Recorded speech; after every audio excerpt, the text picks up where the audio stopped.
ako, hindi po galit ka, para ano mo yung nararamdaman mo. Sinasabi ko nga. Ayun nga yung sinasabi ko. Oo, ayaw niya, umalis na siya. Ayun, naalis na nga eh. Ano sabi niya? Ano sabi niya ngayon? Umalis na siya. Ano sinasabi ngayon ni Emma? Nilalaban niyo daw kahit mahihirap.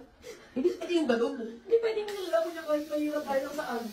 Humahagulgol si Antoinette nung time na yon. Tapos, nagtatalo silang mag-asawa. Naiintindihan ko. Pero, Naiintindihan ko yung part na yan. Siyempre, umiiyak ka na eh. Ang sinasabi ko lang sa kanila, huwag ko lang malalaman na ganun yung estilo nila. Ayun na nga, hinahirapan na nga siya. Hindi naman magsisinungaling Yun na nga eh, kung nahihirapan siya, umalis na siya doon.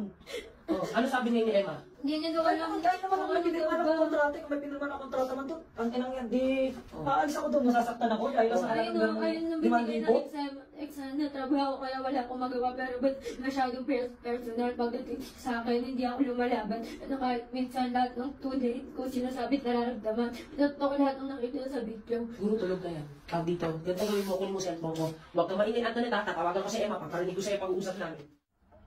Tuloy pa rin ako sa Grace family. Nagtatanong pa siya kasi sabi ko kasi Antoinette, si Wamos, kinakamusta ang kalagayan ni Emma kila Merck. Sabi niya, hindi naman porkit hindi ko yan kasama sa bahay na, pababayaan ko eh. Kahit anong mangyari, pamilya ko yan. Tapos, okay Mama Marie, ikaw ang gusto ko, ganyan. Sabi ko, siya, huwag ka naman papapekto ha. Pag uwi ko, tatawagan kita agad. Opo Mama Marie, pag uwi mo. Mama Marie ha, magsasabi ka, pag aalis na ako sa Gray ha, pag hindi ko na worst. Pag hindi na daw niya work, sabihin ko daw sa kanya mismo kasi susunod lang siya. Ako talaga nung una kong naramdaman, sobrang naiyak ako. Kasi syempre yung kapatid ko, kahit na meron pagkukulang sa amin, marami kami napagdaanan ni Emma. And hindi naman ako papayag na porket nandun na siya sa Grace family is gaganunin na siya. At iba pang balik pamilya yun, hindi niya yun katugo. As a kapatid, syempre alam ko na may awit tampukan sila ni Wamos, maraming private na nangyari na hindi namin nailabas. Sobrang nalungkot ako kasi binild namin si Emma ng as simple kami. Dati nag-tip si Emma yung nagtatanggol sa akin. Kapag meron akong mga run sa buhay, may mga problema ako, may kaaway ako, si Emma yung tumutulong sa akin kasi wala akong lakas na loob na magsalita.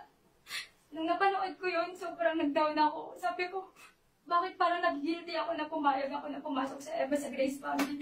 Nag-guilty ako na, ano ba kasalanan ko ba as a kapatid niya, na hinayaan ko siya na ganun-ganunin na lang.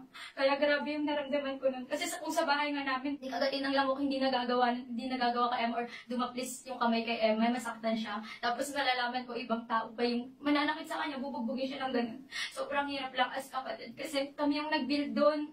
Yung followers na Emma pumasok na sa Grace family, ganun nakalaki, 1 million followers na siya. Tapos, malalaman ko lang nakakawawain siya. Bakit? Ano bang ginawa ni Emma sa inyo para ganunin niyo?